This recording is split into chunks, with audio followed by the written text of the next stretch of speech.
What's up guys, it's Ryan. This week I'm going to do a review. Now I've never done one of these before, so bear with me because I have no idea what I'm doing. So a year ago I had AT&T and I didn't mind it. There were things about it I didn't like, namely how much it cost and a couple other things, but I switched to a company called Wing. Wing is a smaller telecom company that is based out of New York, and they have a pretty cool concept for setting up like payment plans. Basically, in a nutshell, you set your data limit based on how much data you think you'll use, or unlimited, whatever you'd like.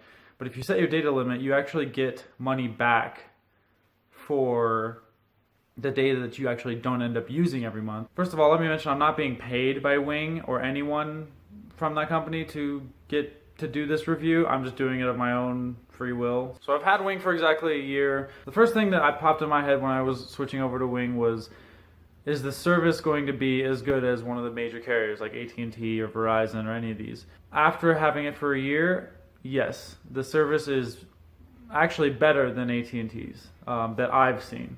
I don't know the actual coverage map or whatever, but I actually have better service now than when I did when I had AT&T. I would be in downtown Denver and I would have 1 or 0 bars of service. Literally in the middle of downtown, like skyscrapers around me, I would have 0 bars of service with AT&T.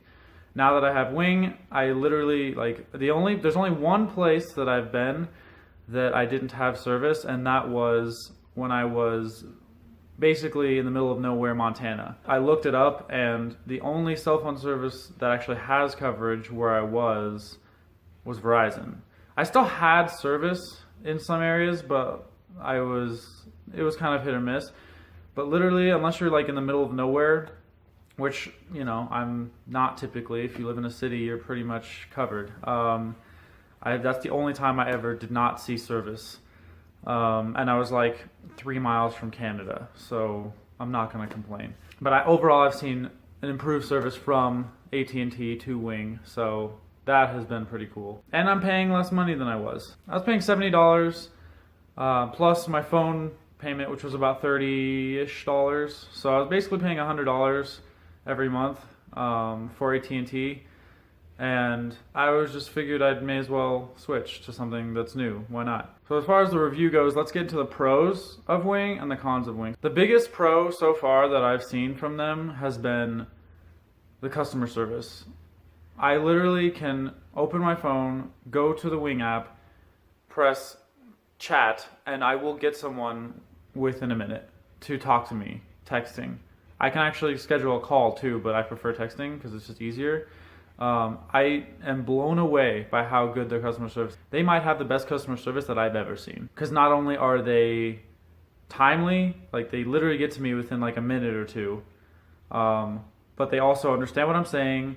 They get shit done, basically, is what I've seen. When I was first signing up for Wing, it literally, they would text me with updates on how my upgrade was going. I got switched over. They had to send me a SIM card so that you actually get stuff in the mail. You get a SIM card. If your phone isn't compatible with Wing, they can send you a phone that'll work with their carrier, because not every phone is compatible. But it was just so seamless. It was super easy.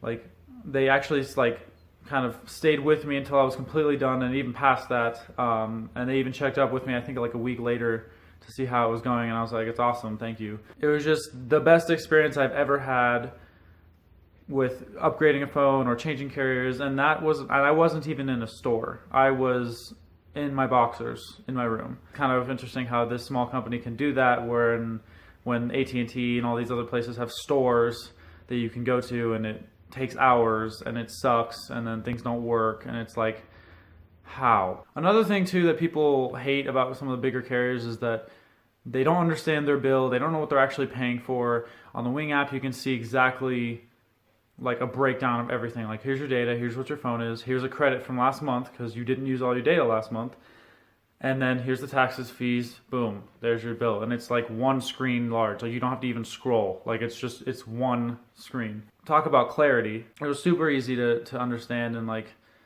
like see where your money's going, because I felt like with AT&T, I didn't know where it was going. I was paying these fees or these, like, what's this $12 charge? I don't know. Also through Wing, you can have phone insurance. So just like with the big carriers, you can have insurance to cover your phone if it does break or you break it, whatever. It's only $7 a month for my phone to cover it. I don't know if it's different for any other phones. I have a Samsung Galaxy S7 Edge, so it might be a little bit cheaper just because it's an older phone or something like that, but I'm not sure. But it shows you that right in your bill. It says, phone insurance under like the fees or with the fees or whatever it is. So it's nice. Obviously, one of the biggest pros of going to Wing is you get money back. So most plans you have to, when you pay for 7 gigs of data per month, you're paying for 7 gigs of data per month, whether you used it or not. Wing credits you back for data that you don't use. So typically I only use about 5 to 6, maybe not even 6 gigs of data per month. So I get usually about anywhere between $10 to $15 or $20 back every single, like the next month, because I didn't use all the data.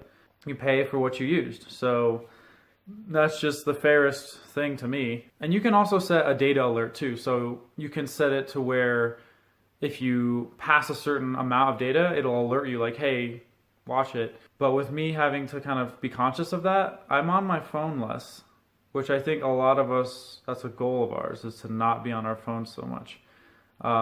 Plus, I have Wi-Fi everywhere I go. So I have Wi-Fi at my house, I have Wi-Fi at work, I have Wi-Fi at my other work, I have Wi-Fi at the gym. So I don't really worry about data too much. But if I'm out and about and I don't have Wi-Fi, I'm a little conscious of it, but it also makes it so I'm not on my phone as much and I can enjoy what I'm doing.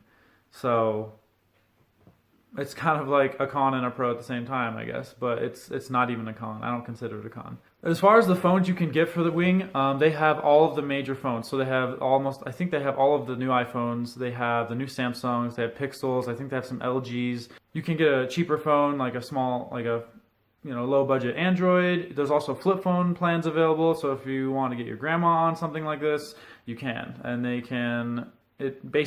have phones for everyone.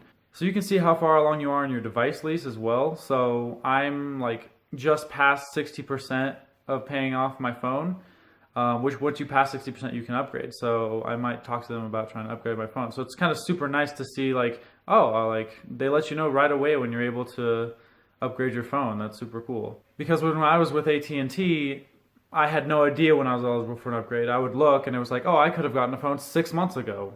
Who knew? With your bill too, you can set up auto pay, so you don't have to worry about your bill paying it on time. You can just set it up to where it'll just automatically come out of your account.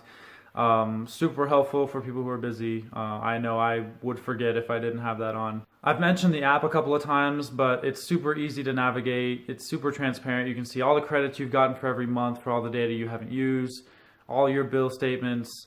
You can get to support very easily. It shows you exactly where you are as far as how much data you've used this month, and it's real time. It shows you actually a breakdown of every single day as well as every month for data, text messages, and calls too. So how many minutes you're using, which all the plans they offer are unlimited text, unlimited voice. So you don't have to worry about any of that. It's just the data. So those are all the pros of Wing. I'm going to go to the cons real quick. And honestly, it was kind of hard for me to find cons for Wing. I guess I already kind of mentioned it was the service, because I did lose service one time in Montana. But honestly, like, if I'm going to complain about that, like, what am I doing? It wasn't like I have service everywhere I go, and it was nothing that I wasn't expecting either. Like, I wasn't expecting to have service the whole time, even if I had AT&T or whatever. So, it's not a con, really. It's more of just like a, hey, asterisk, if you go to the middle of nowhere, you might not have service, which I feel like everyone should know anyway as common sense. Another con is it would be helpful to like actually have a store. I know I kind of dissed on stores earlier, but it would be nice to have stores. I know they're a smaller company, but to go to and like if you do have a problem. But to be completely honest, I don't know that if there were Wing stores that I would actually go there. I would just text them because the customer service is so good that I don't feel the need I don't think I would feel the need to go to the store unless I wanted to get a phone that day, because they do have to ship you a phone rather than you getting it immediately. And to be honest, like I said, every time I've gone to a cell phone store, whether it be Sprint or AT&T, because I've had both of them, the experience has been terrible. It's always taken a long time, and it's always been a headache, and a lot of like stuff you're signing, you have no idea what you're signing. And that was another benefit to this, is that I didn't have to like go through any paperwork. It was all electronic, and it was just super seamless to get onto their network. And they did all the back end stuff when I was switching from AT&T. They talked to them about getting my phone lease signed over, getting my service, the number I had. I'll switch, you can keep your number. It was just super easy and super time efficient to just get everything done in literally like an hour. I think it was that I went from having AT&T to Wing, and that was super helpful. And I did it while I was watching Netflix because I was at home. I didn't have to go to a store. So having a store would be nice, I guess, if I wanted to get a phone right away, but it's really not a con because I don't know that I would use the stores anyway. One of actually the main reasons I did switch from AT&T to Wing was because I'm actually a big fan of the underdog in many different forms. And I figured if I'm going to support a company with my own money, I'd rather it go to people who are just trying to start out and make a name for themselves than some crazy rich CEO who's just worried about sales and doesn't actually care about service or any of this other stuff. So I support the underdog 100% almost all the time, and I figured why not do it with my cell phone service. And it's actually been a way better experience than I thought it was going to be. I thought honestly I was going to go to Wing and I was going to switch off it in like 4 or 5 months, but I'm going to keep Wing until further notice. And it's only getting better because as their company grows. So if you've been struggling with your cell phone company and you really just want something new, but all the other big guys seem just as equally bad as the other, definitely give Wing a try. I hope this review helped. If you have any questions, definitely leave them in the comments. I'll respond to them if you have any questions. But if you want more answers on like where you can see their company and stuff, I would go to their website, which is at wingalpha.com or .net. So anyway, that was my review. It was my first review, so hopefully it was okay. Oh, and if you were expecting to hear more of my podcast, Balls Deep Sports, unfortunately, I have postponed that for now, but there's new stuff coming, and I'll let you guys know about that here in the weeks to come. See you guys next week.